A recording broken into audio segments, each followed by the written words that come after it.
Alright, hello. So, with Battlefield 4 going free on Prime, Twitch Prime, Amazon Prime, whatever you may have, I wanted to make a little video to cover some bases. Originally, I didn't really want this to be like a new player What guide, happened? and I don't really know what the functioning title of this video is going to be, but I am going to cover a lot of completely noob stuff. So I decided I had two crossroads here. I could put this into like two or three different videos, or I could just kind of conglomerize it into one and just, summarize it a bit and maybe make a second video covering other things. And I think that's the best approach that I'm going to take. So yeah, I guess this is something that like newer players can refer to, or like an experienced player could refer their friend to, or something like that. I'm just going to cover things fairly generally with some detail paid to very specific things like game settings and stuff like that, since a lot of this can It's a be a wrap. pitfall for newer players. And that's about all I really have to say. Moving into the video, here we go. So before I jump into it, just look in the description. If you're looking for a specific part of the video, I'll have everything timestamped quite nicely.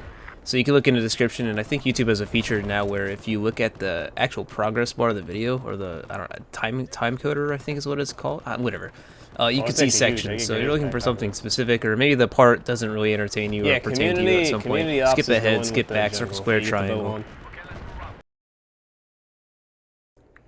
Alright, so this is the part of the video where I talk about the kits. Kits are also known as classes. They have a primary weapon, a secondary weapon, 2 gadgets, and a grenade. So there's 4 kits right now: Assault, Engineer, Support, and Recon. Within each of these, there are one kit-specific weapon type. For Assault, it's Assault Rifles, go figure. For Engineers, it's PDWs for BF3. For Support, it's LMGs, who could have seen that coming. And Recon, it's Sniper Rifles. I'll cover that in a second.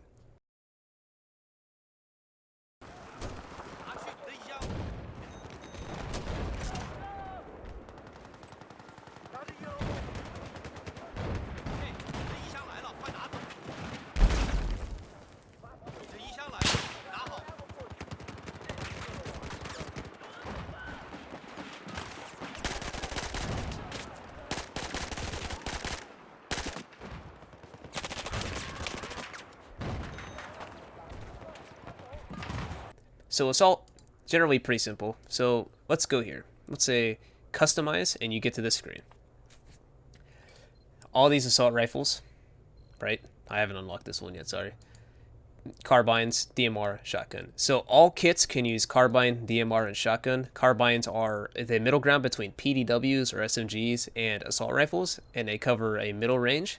DMRs are the ground between assault rifles and sniper rifles, and shotguns usually make me pretty mad, but I have a lot of service stars on the 870. Anyway,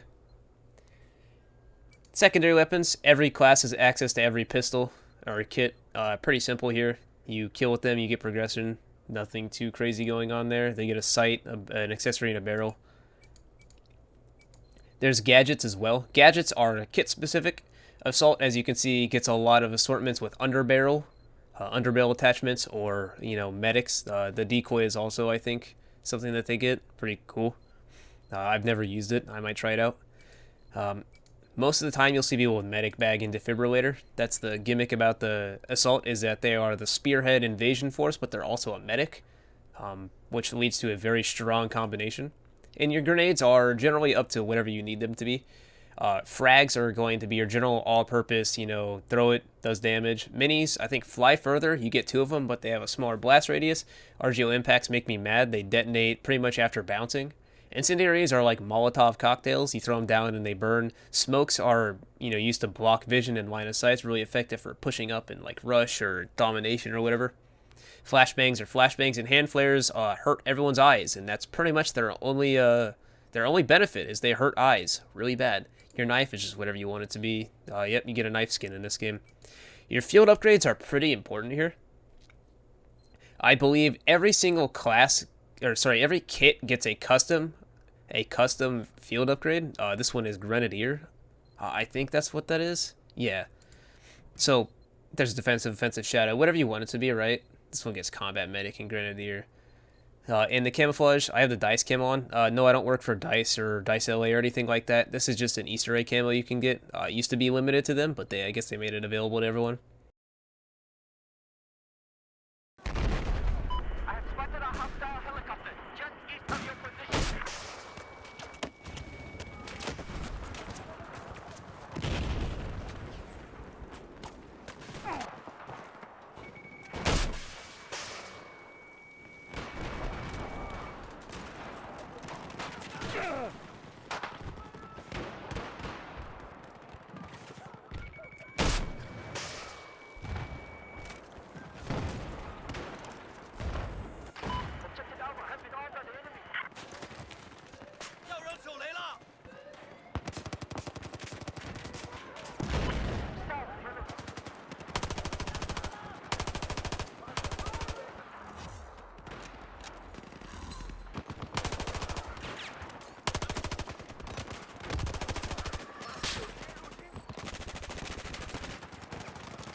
Engineer is not the tank driver or the helicopter pilot class.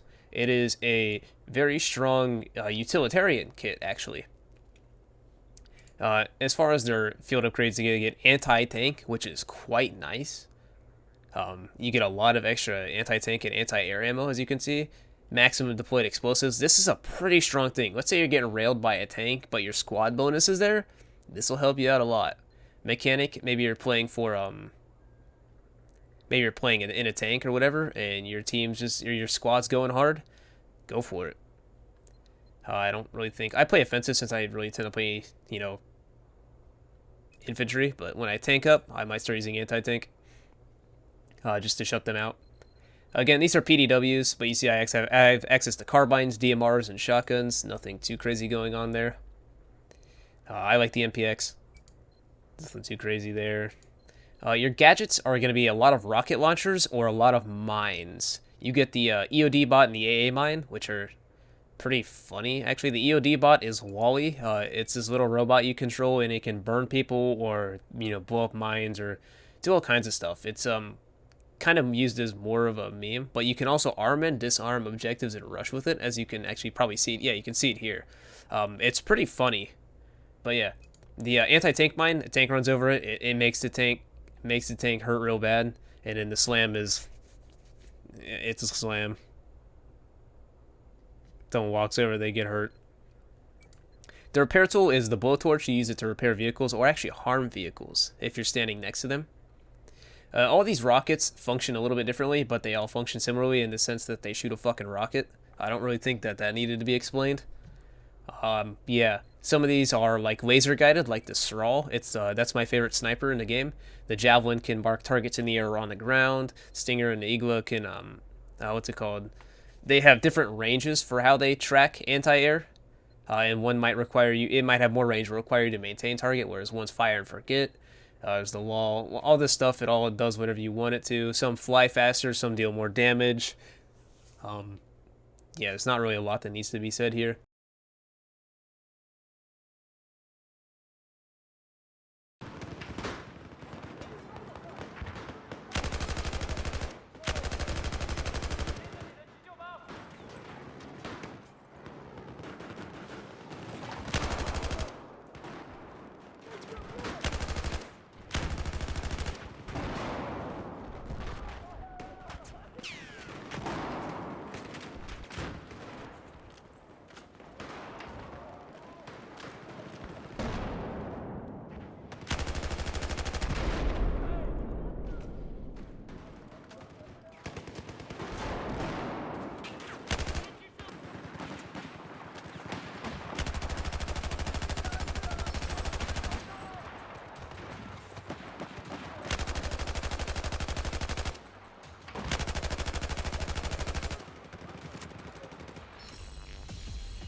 Support is a class that's more about supporting your team with suppressive fire and ammunitions and all kinds of support gadgets.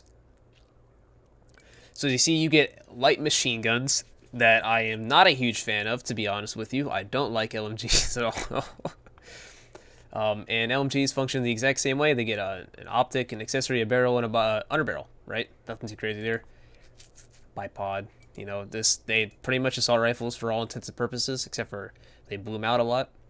Their gadgets are much more along the lines, they're kind of like a cross between engineer and assault, in the sense that they get like an ammo box instead of a medic bag. They get an ammo pack instead of a medic pack.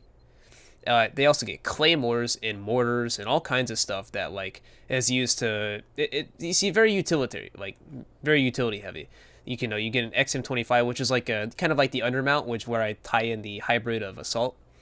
You can use one that causes explosions. This is usually banned in servers. There's a smoke. There's a shotgun version. Claymores are annoying. A mortar. All kinds of stuff. You even get a riot shield here, which is pretty funny. I don't use it because it makes me mad when people use it. But yeah, I don't really have anything else to say here. C4 explosives as well. You can run straight up to a tank, blow it up. You throw all three of them. Its field upgrades are going to be indirect fire, which is again more about spamming and suppression and all that stuff. cool. And then there's perimeter defense, which is you get more like suppression and claymores and all kinds of stuff. And I believe that the maps, by the way, I believe this is like a trophy system. I believe this is the trophy system from COD that, like, if rockets and shells or grenades or anything like that, and I'm reading from the right here, it'll pop them in the air. So that's pretty cool.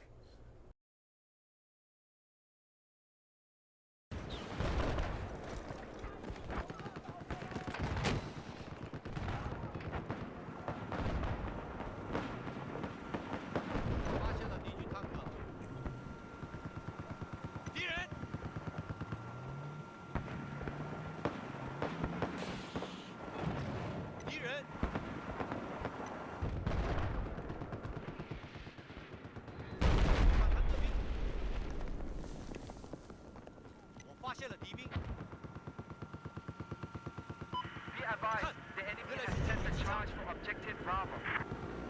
发现了敌兵。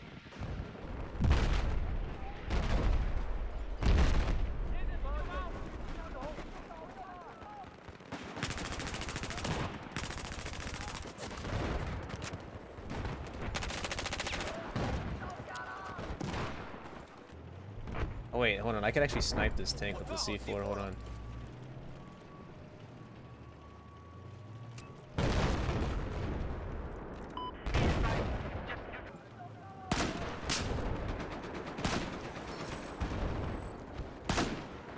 I'm going for it.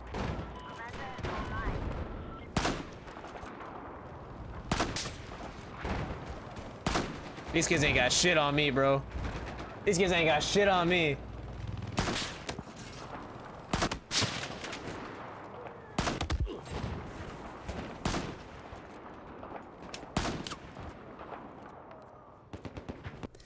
So Recon, this is the most annoying class in the game for the reason that people say, oh, that's the sniper class. That's the sniper class. Yes, this class does have sniper rifles. No, this is not the sniper class. Your toolkit on this class is so oppressive and so abusive. When people say, oh, this is the sniper class, I get a little upset. Because this is not only a class that, does get snipers, which snipers are cool, it's fun to get long-range headshots, and sniping is very satisfying in Battlefield games. But it has a toolkit that functionally gives you punish-free wall hacks to your whole team, right? With things like the motion sensor, which is a little ball you can throw and it targets people. In a pretty big radius, I'll give you 25 meters for 14 seconds. That's pretty crazy.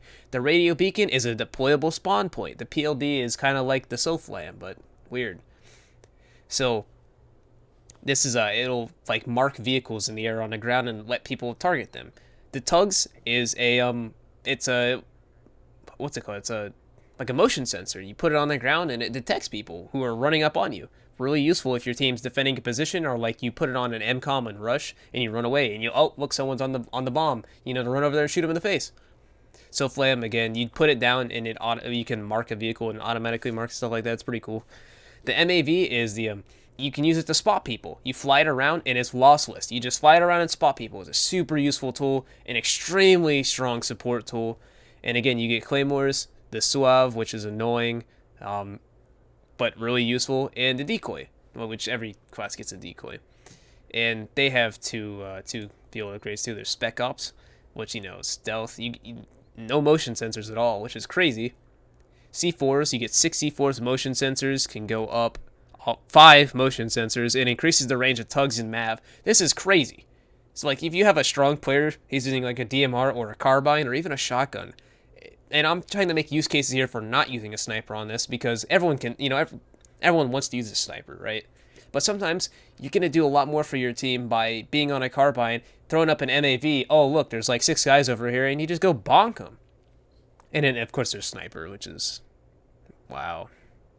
And this is good too, right? With sniper, you can spot a target. Maybe they're running into cover. You can spot them if you have this on at level 4, which is, if you're sniping, you probably have it at level 4 because you don't leave your cliffside until you get shot in the face by someone else who's also sitting on a cliffside. Spot people as they're running into cover, in and out of cover. Not a lot to be said about this one either. As far as snipers go, use whatever you want, right? There are some that are better. I don't snipe enough to tell you. I always snipe when I'm getting sniped and I'm getting annoyed, so yeah. Pretty simple rundown here on how the classes work. And really not a lot to say, I guess, right? Hopefully this was nice little rundown. I got a little emotional talking about Recon because I feel like it's good. Woohoo.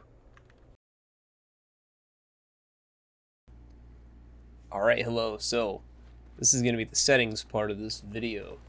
So, having good game settings is going to be important. It's not going to make or break your game. For some people it might, because you might have something like, mouse acceleration or severe input delay. So I'm going to jump right into it here, because they're not too crazy specific, but a couple different changes can make the world of a difference. And as you notice from the video, my gameplay is probably significantly different looking. Like, my HUD elements might be zoomed in, some stuff might be colored differently. We're gonna cover that real quick. So as far as controls go, these two sensitivities are completely up to what you like. There is a config file, I believe, in your documents, on just your Windows documents if you're on Windows 10, that you get a lot more specific. It's like GST mouse sensitivity or something like that. I don't remember it right off the top of my head. Anyway, you get it like a decimal you can type in and really fine-tune this down to the little bit, and that's what I would recommend. I'd also recommend turning on raw mouse input. That's going to be super important, as you would for any game. The rest of this is ultimately going to be up to you. I would recommend heavily keeping uniform soldier aiming on, because there is a lot of debate, or not even debate, there's just a common general thought that if this is off, you get some form of aim excel, and you really don't want that in a game where your bullets already don't go where you put them. Soldier zoom sensitivity, also, again, whatever you want it to be. I have mine at 90 because I feel like in my head that there's this natural tendency that you expect, when you ADS, that sensitivity slow down a little bit. So, yeah. Going into advanced options, all of this is whatever you would like it to be. Really, I keep this all at 100 since this is just going to be a multiplier on top of the multiplier. That is your soldier zoom sensitivity. Coefficient, keep this at 133%. That's what I do. If you know what you're doing when you change that, then I don't need to be explaining these settings to you, and you probably should skip past this part of the video. So gameplay-wise, there is the weapon zoom, steady scope. All of these, again, it's all going to be pretty subjective up until what we get up to next. Well, what I should say, actually, is that all these are subjective. These are just what I would recommend changing. Battle log in game is just this thing at the top right here. Whenever you have it shown, it'll show it at the top right. And whenever you have it off, it hides it. So I'll show you real quick. So it's hidden now. And that's just way your backspace menu thing. I don't know. I turned it off because it makes it look cleaner. So, this is the advanced options here. So all this stuff is pretty much up to whatever you want. I'm going to go through and explain it. If you can't read the bottom left, then that's cool. I'll give you my explanation. So if I mouse over a flag or a bomb or an objective or something, I can press my spot key and it'll say like, oh, defend this objective, attack this objective. That's what that is. So if you didn't know, whenever you spot and you hold the spot key or whatever your spot button is, you can use the comm rows here, and you could be like negative, right? Or, affirmative, whatever you would like. And when you have that set to off, then that makes so that you have to use that menu. This is just double tapping W to boost or sprint or anything. I don't really like it. I think it's stupid. This is all whatever you like it to be. I prefer parachute auto deploy off, because whenever you spawn, like let's say on a spawn beacon, when you hit a certain point in the air, it'll automatically deploy it, and sometimes that can troll you pretty hard if you get deployed out in the middle of open and there's like a large firefight going on. Yeah. These two are completely up to you. If you would like to set a key to peek over, I don't really care to do it, so yeah. But, just that can kind of troll you as well sometimes. Maybe you want to like pre-aim a corner or something, and it'll peek you over and you just get sniped. This is for resolutions in higher than, I think, 1080p. I'm not entirely sure. I keep it at 50 since it's default. I know that scaling HUD in games can make it kind of blurry and just not look nice, so I don't mess with it. This is going to be all of your HUD here. So this is like your bottom right inventory, player status bottom right, all that cool stuff. Vehicle occupancy is going to be on the bottom left, I think. Kill log is your kill feed, and miscellaneous is going to be everything else. So to show that. So inventory is bottom middle, player status is bottom right, kill log is going to be top right, and I'm sure you can put the rest together. Again, it's entirely up to you. Some people have this as low as like, you know, this low and like this low. I prefer to keep it at the default 80. Just to show you an example, you can see it's like very faded now. Some people have it as high as 100. So again, it's entirely up to you. There's no really optimal thing. I think that it's important to have decent visibility of your equipment, so I keep it at 80. And it gives it a nice like gradient fade. Your deploy screen, this is all up to you. I think that keeping an eye on who's in the vehicle with what class is going to be nice. So if you spawn in a tank, if that's your kind of thing, it'll be nice to see and make sure that there's maybe an engineer in the tank. Because if there's not, then maybe you should switch to engineer, throw on your blowtorch, and be there to support the guy if you're going to gun or if you're going to drive the tank, whatever happens. Vehicle loadout is, I mean, not too awful, right? But yeah, cool. So this is where it starts to get a little bit less, or a little bit more specific, and a little bit less personal. So minimap size, I have this at 120. Show you an example here. If you look, my minimap's a little bit bigger than what it normally is, and it's also more zoomed in, and that's another setting. So we'll get into this minimap size. I keep mine at 120 because it's a little bit bigger and it makes things a little bit more zoomed in. So if I were to put it at 200, it's going to be a massive square here, which some people might like, and you could actually drop the opacity so it's not too crazy in the way, but I don't really like that. And all it does is it scales it up. It's like dragging an image from the corner and just dragging it diagonally to the right. So keep mine at 120. You can change the visibility, the icon size. Like, show an example here. I don't really like to have my icons too big, but as you can see, the glow kind of covers most of that, whatever you would need there. Again, it's all up to you. I prefer to have mine how it is now. Keep this at 100. So minimap default scale, normally this is on automatic, and it's going to change, I think, from map to map, or game mode to game mode. But I like to keep it at 50 meters because I play a lot of infantry, and that's going to keep it so that like I can see on the map what's important, what's going to be coming up on me in a minute. Icon scale with minimap scale, I mean, yeah. Some people say no. I actually used to play with this off, just to show you an example. It's not going to do this correctly, but if you play at 150 meter, it's going to have like tiny icons. I don't recommend it. And minimap rotation with player is always going to factor your minimap to the north, I believe. And so you can see like my Dorito always turns around instead of the minimap turning around. Some Counter-Strike players might like this a lot more than the default, so that's worth mentioning here. So now we're going to get into more personalized. This is your reticle. If you look on the right here, this kind of gets missed by a lot of people. It'll actually show you a preview. I like to keep mine really big, and I know a lot of people like to keep theirs really big because it can be pretty hard to keep track of your crosshair with all the colorful, vibrant explosions going on around you and screen shake and all that. Some people even like to make theirs like blue or red. I'm not really a huge fan. I just go with the default green because Counter-Strike.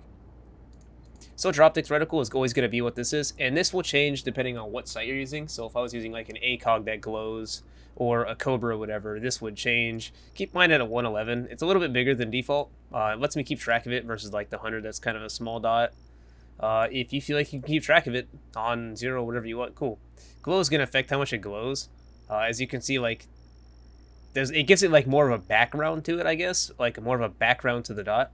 And again, I keep it red because, I don't know, red, I guess, I'm edgy. I don't know. This is, again, up to you. It's literally like your crosshair. Your vehicle recoil, or reticle, sorry, vehicle reticle, jeez, wow, my brain just died. Your vehicle reticle is going to be nothing too crazy here. It's just what you see in the vehicle. I don't really, it's the same thing. I guess it's entirely whatever you want it to be, right? Vehicle chase cam. This is when you're in third person. You see these like little, right angle thingies, whatever you want it to be. I keep mine white because I don't know. I just don't care to change this. This HUD stuff, you have to be in the jet if you want to see it, or the helicopter. This is entirely up to what you want to be. I kind of don't really care that much. This is whenever you have a missile tracking you or a rocket tracking you, the thing that goes like warning, you could change the color of that if you want. And there's some other stuff as well that kind of changes this color. But it's mostly the text. And yeah, I don't really know what to say. This is just like the interface. So like when you're flying the helicopters, that little like W thing and all the stuff around it, like this is gonna be fully green. This will be fully red. The warning text. That's what this is. So if that's what you like, also when you're flying the jet, the like the circles and the crosshair, it's all gonna be this shade of like almost limeish green.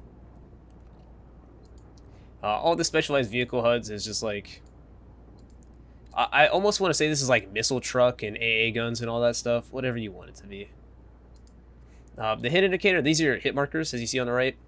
I like to make mine pretty chonky. I don't like to have damage shape changed because it messes with me a little bit, personally. So, like, if you got a headshot, it would just change this. I think also, like, environmental damage and explosive damage it changes, but not really a cup of tea. My basic hit indicator is white because, I don't know, it's insignificant. It's just like, oh, you hit a body shot, whatever, and it's just good to know. Headshots, I make it red because it lets me know it's a very big standing out color, and in this like pinkish is also another standing out color, and it's for my kill shots, and it's gonna let me recognize the difference. I just thought about making this like green or something, but I kind of I moved away from that because pink is, I don't know, pink's pretty cool. These HUD world icon like sizes and all this, it's gonna be like what your Doritos on the 3D spotting look like, and I'll show an example of this. It also, caveat, it's gonna change what the objective size is, so that can be a trade-off, unfortunately. I wish I could make this big in the world, like the objectives smaller, but I can't. You can make the scale with distance, but you can see like it's, I don't know. It kind of gives, if you look at these two back ones underneath these, it kind of gives you a context, but I don't really think it's that important. And the visibility is just the opacity, like how opaque it is, right? This is going to be whenever you're ADS'd, while you're aiming down sights, the visibility of these things, it'll take this and it'll make it whatever this isn't. So like this will make it 10%. So it would look like this when I'm ADS instead of this. Again, all of this stuff, pickup, I think world pickups, interaction, which is the buttons you can press around the map, explosive ammo, metal pack, whatever other cool stuff. You don't really need to think about that. So enemy, this is all your enemy stuff. Obviously you want pretty big visibility on your enemy stuff. I don't want it to be too big, personally, because I feel like I'll lose track of the enemy when I'm shooting at them, and I already have a hard time, keeping track of players in this game, because everyone blends in and stuff like that. Yeah, again, entirely up to you. This is just going to scale the whole thing, as usual. This will scale with distance, which you should have, because you don't want a health bar the size, the size of a guy in front of you, that is maybe, a guy you might be looking at 20 meters, 40 meters, 50 meters away. And again, this is just all whatever you want it to be. This will show if the person has armor. I think it's one of the defensive, like, I don't even know what they're called, the squad upgrade things. I'm not entirely sure. I don't think I've ever ran into someone running it, where I have and they trolled me. And all this is the same thing, but with your friends and your allies, ranks, whatever. Like, it kind of doesn't matter. This will just show their level next to them in vehicle occupants. It'll show the class. Whenever you're like looking at them in a vehicle, whatever. Yeah. So optimize bandwidth usage. I played with this off for a couple days. Biggest mistake of my life. Keep this on. This is just like your net graph. I'm not going to show it because I don't know if it's going to show my AP or anything like that. And it needs to just send data to EA. I don't really think that they care about this anymore, so you can turn it off or on, whatever. If you're skeptical or like you're one of those people who are like really anxious about their network usage, you could turn this off if you wanted. Pretty simple. So we're almost done. That's the big chunk of it. Going into audio, the settings here are extremely, extremely personal. I keep mine how I want. I play on headphones. Some people will play on hi-fi or war tapes. War tapes adds a lot of fidelity, but it feels like I'm watching something in a movie theater, so I don't really like it. It doesn't give me like the precision of like footsteps or stomping around. I played on hi-fi for a while, and I would recommend it. I also play on, headphones, but war tapes if you want to feel like you're, army man cosplay gameplay. I turn off VoIP because I don't want to get called the N-word because I didn't revive someone on accident, or because I revived someone they died. There's a lot of very, very negative people in this game, and yeah, I just kind of keep it off. This also makes it so that you don't hot mic. Hot micing is whenever you're talking, you don't realize the mic's on. Yeah. The volume, again, doesn't matter at all. And this would, whenever people are talking, it'll lower the game volume. So yeah, this makes it a little weird. Going into video settings, this is where it gets a little more important. Everything on the left here is important. I would recommend playing on 90 FOV, maxing out your vehicle FOV, and keeping field of view scaling and ADS on. What this is going to do is it's going to make it so that your ADS scales. So what that means is when I ADS with this off, it's going to zoom into the default FOV of that scope. Whenever I have this on, it's going to, I'll show you. It's going to make it so that it maintains the FOV, right? Like I'm maintaining our FOV here, right? Nothing too crazy. Whenever I have this on, I'll go and turn it on, or off, sorry, you're going to see this happens. You see it zooms in quite a bit. And some people might like this, but this actually changes how your sensitivity operates, so I don't recommend it. If you really like it, go for it. Anyway, motion blur is 0, weapon depth of field should be off. Both of these need to be 0, or else you're going to have horrible context. Like, your contextual gathering of information is going to be bad. You have peripheral is spinning around, hitting the 180 on kids, whatever. Colorblind, I keep it on Tritanopia. This is because I wish I could change the colors. I wish I could make my squad green, my team, like my team purple-ish, and then the enemy yellow. It's not because I'm colorblind, it's because we just did that in Dirty Bomb, and I don't know, it's just what I like. My brightness is at 80, whatever. Keep VSync off at all times, or else you're going to get input delay. And the screen adjust, if you noticed, what this does is, you see my map in my inventory, it's a little bit different. It's a little bit different. You probably can't see my inventory because I actually never changed that setting back, I don't think, because I am Papega. Oh, I did. Oops. But, what it does is it'll move it. It'll move it, because, you know, this is used to adjust if it, like, maybe you're on a television or an old monitor. So, you can see, like, you can drag this. I have this all the way in for the most part. I'm going to move this like this. So when I do this, it will push out my map in my inventory, as you can see. But because we're playing Battlefield and that information is usually pretty valuable and you want to keep focus on the middle of the screen or like what's going on as much as you can, it's generally better to just kind of scale these back a little bit so that you can you know, keep a good context. You know, I can just glance down at my map. I don't have to look all the way to the corner, just like, you know, a little bit closer. You know, it just saves a little bit of time, and you know, those microseconds add up. So the big one is these graphics. I would recommend going on custom, setting everything to low except for mesh quality and anti-aliasing. The anti-aliasing is whatever you want it to be. Mesh quality should always be ultra though. This is going to make it for two things. If you play on max settings, you're going to get input delay. You're going to get motion blur. You're going to get like all this awful stuff, mouse excel. So let's play on low. If you didn't know, when you play on high settings, no matter what game you're playing, you are getting input delay. It is more processing that the machine has to do and more CPU cycles that go through.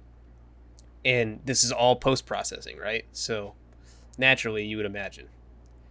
Anyway, that's about all the settings that I can really cover here.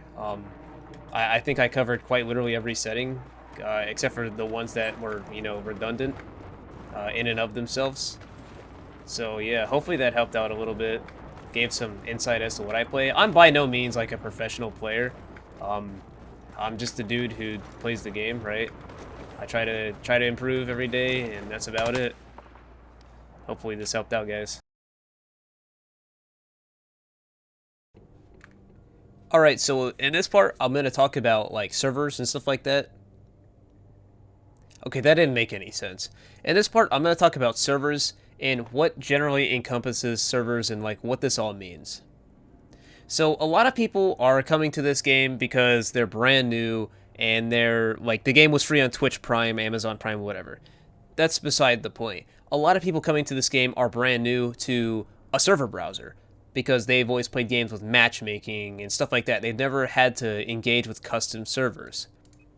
So generally speaking, you're going to see this Conquest, Large Dawnbreaker, cut. What does this mean? All right, so to summarize it, this anatomy of a server is going to be the server name, the amount of players, the location, the game mode that's playing, the map, the preset, and the refresh rate, right? So let's break it down by going into the full filter. So the game modes, the one that you're going to see most of is Conquest Large. This is the one that, you know, 64 players, a lot of vehicles. The second most popular one you're going to see is Rush. Rush is attack, defend. One team plants has to, like, I guess, blow up a couple MCOM stations for every stage. And it repeats until there's no more left or until the offensive team runs out of tickets. Simple as that. If you don't know what a ticket is, wow, but tickets are quote-unquote lives. They're a respawning resource that can be both used, consumed, or preserved. Anyway, Chain Link is also one that a lot of people like, but no one really plays. Domination is probably a close third in popularity. And Obliteration is really, really good. It's kind of like Sabotage from early COD games, if you ever got to play that. Cool. So, maps. Maps is just what map is playing. I feel like most people can kind of figure that one out, especially like Counter-Strike players or anyone who's played a game, multiplayer game ever that has some variance to it. I mean, even Among Us has maps, so free slots. This is just how many players can enter the server at the time. Some of you can spectate. Commander is a role that you can play, and it's much more of like a supporting non-active player role, except for it's very active because you can cruise missile people. It only costs $50 million. Anyway, type. So official, ranked, private, and unranked. Private is a server that is not ranked, but it's password protected. You see a lot of scrim and competitive servers with these. Or, some people have testing servers or whatever for plugins or whatever they may want. Unranked is a server that doesn't give progression of any sense. Ranked are servers that are 99% of servers and they give progression and stuff like that. There's no like competitive ranking or anything like that. People who quick match will never match into a ranked server unless it's an official server. An official server is running a default preset that can be found with quick match. Tick rate is how fast the server refreshes. I called it a refresh rate. So you might have heard of like people complaining, oh, it's not a 128 tick server, or something of vice versa in various games, or they're talking about tick rate or refresh rate. This is what that is. Most servers nowadays are about 40 to 60. Very few servers at 120, and I think I've only played one server ever that's been at 144. I'll tell you that right around the 80, 90 mark is where the lines start to blur a little bit. You're not going to notice much of a difference between 60 to 80. But when you hit 120 in that high, it becomes a little noticeable if you played the game a lot. It also depends on what your ping is and stuff like this. But generally, anything around 60 is fine. 30 might feel a little bad to more experienced players who really like shooting guns and not sitting in helicopters all match long. But even then, I know a lot of jet pilots complain if it's a low tick server. Again, if you're a new player, stick to 60. It doesn't matter if you play on 30 or 120. You probably won't notice the difference for a while. And yeah, just giving a rundown on that. Presets are pretty simple. New player servers for new players. Pretty much these are the worst server types because you can only run into people who are level 10 or under, and right now it's double XP, and you probably get to level 10 in one match. Classic is like it's kind of weird. It's like from old titles. I don't think I've ever played on a classic. Normal is just normal. It's a default thing. It's a default preset. Custom is what I want to say 90% of all servers run. Infantry means that there's very few vehicles. There might be like a Jeep with some guns and quad bikes, right? That's it. Hardcore is a really fun, not fun at all preset for me, where you have a lot less health, there's friendly fire, no radar, you don't get hit markers, there's no spotting, no world spotting, all that stuff. It's pretty much just a guy sitting in the back of the map with a sniper that has an IR or an LSAT posted up on a bipod, crouched in a corner or prone in a corner with a floor sight. Regions, I mean, I sure hope you know where you live. MISC, you can toggle these on. There's like 3D spotting, which is like the Dorito over people's head in the world. Mini-map spotting, mini-map HUD. You can turn off the HUD, regenerative health, or you need medic pack. Stuff like that. Nothing too crazy to think about here. And in rules, it's just like, how many tickets. A lot of servers play around 200 to 400% tickets. It's a flat multiplier. A lot of those meat grinder servers, which are like 24/7 lockers, 24/7 metro, will be at 500% tickets, which that leads to very, very long matches because you're talking like 3,000 lives per team. So yeah, and a name is you just type in a name. That's a pretty quick rundown, and I'll just run it through. The filters I tend to run are pretty simple, actually.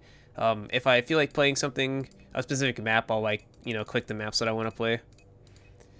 Generally, what I do is I'll do official, ranked, and my preset will go normal, custom, infantry, because I don't like hardcore at all. I don't really care about tick rate. I do, but I'll get into that later. Pretty much everything here is fine.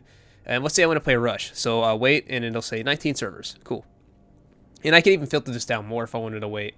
play for, like, in a server that is running premium maps or something, I would check all the premium maps, right? Or if I wanted to play one that, like, I want to play right now, I would just click one of these. Or if maybe I want to be a commander, I can, just do this. There's no commanders in Rush, but yeah. So, like, let's say I wanted to play this. I could click on this server, click join, fun, and it would load me in. If you see the number here in the square brackets, that means there is a queue for this server, and I'll show you an example of that. If you're in premium, I think you get jumped in front of the queue a little bit. I'm not sure how that works, but yeah. And you would just sit here and wait, and you could, I don't know, go watch anime or something. I don't know, whatever you kids do. And that's a pretty quick rundown. Squad join is how you play with friends. You would make a new squad and have your buddies join you, and then you could quick match your server browser. Nothing too crazy. I really wouldn't worry too much about this unless you're going to quick match, which you probably shouldn't be quick matching. Yeah. So that's how you play with your buddies, and there's a built-in system in Battlefield for that. It doesn't work very well, honestly. Quick match is just like your general queue. You're probably going to want to do one of these three. This is just like, CQ64. Aside from that, like the server browser and finding servers and finding out how to play is actually quite simple, and I don't think it needs much explanation. So if maybe you were newer to server browser games or anything like that, hope this helped out a little bit. If it didn't, I'm sorry for wasting your time. Alright, well this one was a lot more long-winded than I initially anticipated. I kind of wanted this to be 15 minutes, and it turns out it's 45-ish. So that's pretty cool.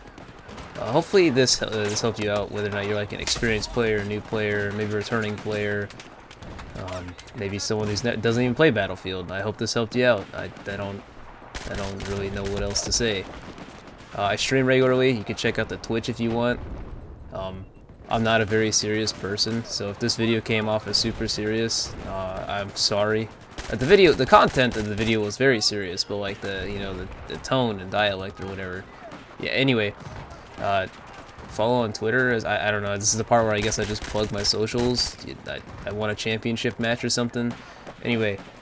I'm not good at closing videos out, so this is where I'm closing it out, because I don't want to have a 2-hour-long video on how to change your settings in Battlefield 4. I feel like 95% of people don't need that. Anyway, yep. Watch the video, sub to the YouTube. I would appreciate it. Trying to get started here on the Battlefield content. Ready for 2042. That's all I have to say, man. You can watch me die to this 44. Oh, there we go. Alright, thanks for watching. See you later, dudes.